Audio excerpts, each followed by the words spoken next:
தமிழகத்திலே இன்றைய தினம் வெளி மாவட்டங்களிலிருந்து வருகின்ற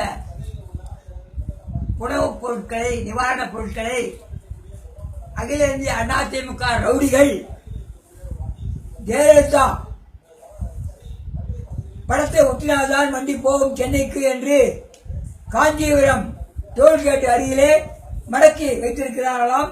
கிட்டத்தட்ட 50 வண்டிகளுக்கு மேல் இருக்கின்றன. பெங்களூரிலிருந்து ஒரு பெண்மணி எனக்கு தகவல் கொடுக்கிறார். உண்மையிலேயே வேறு நினைக்கிறது. ஜெயலலிதாவின் ஆட்சியா இல்லது தமிழக அரசின் ஆட்சியா நடக்கிறது தெரியவில்லை.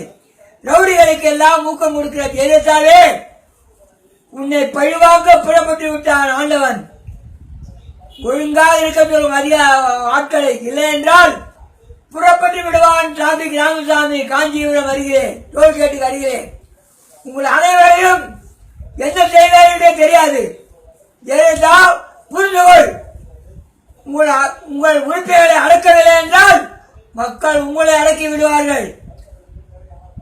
என்ன உங்களுடைய படகு ஒன்றா வண்டி ஓடுமா ரோட்ல நிவாரண பணி? வெக்கமா இல்லை உனக்கு? நீ முதலமைச்சர், நாட்டோடு வெளியே ஓடு அழுவு கட்டி ஓடுறாங்க. என்ன கேட்கல மனசில்? தமிழகத்தை ஆட்சியை எடுத்தடி உணவு பொருள் கொடுக்குறான். பெங்களூர் அனுப்புறான்னா அவனை மடக்கறியா நீ? உங்க ஆளுநர் வச்சு வெக்கமா இல்லை உனக்கு? உடனடியா 60 மணி நேரம் தேவை உனக்கு. இதெல்லாம் கோபாலத்தை பண்ணு கையில பண்ணுவேன். காவல்துறை அதிகாரிகளே புரிந்து கொள்ளுங்கள். இன்னும் 1/2 மணி நேரத்தில் ராமசாமி சென்னையில் கிளம்பிடுவான். எந்த டோல்கேட்டில் அதிமுக கொள்ளடிக்கிறார்களோ அவளை மனக்கொள்ளைக்கு கிளம்பி விட்டான் என்பதை புரிந்து கொள்ளுங்கள்.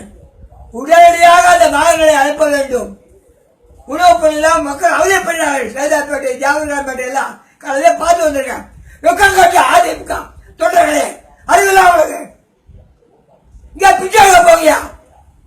ஏன் ஜாலியா போட மறக்க சொல்றீங்க? வண்டியெல்லாம் உங்க கட்ட விடுறாங்க. வெக்கம் கட்டவங்க அகில இந்திய அதிமுகவா பொறுக்கி திமுகவா?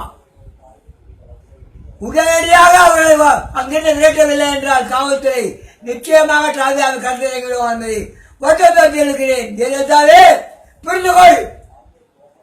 மக்களை மதிக்க கற்றுக்கொள். உங்களுடைய உறுப்பினர்களை அடக்கி வை. இல்லை என்றால் பதவி ராஜாவை சூழ்நிலை உருவாக்கிவிடு.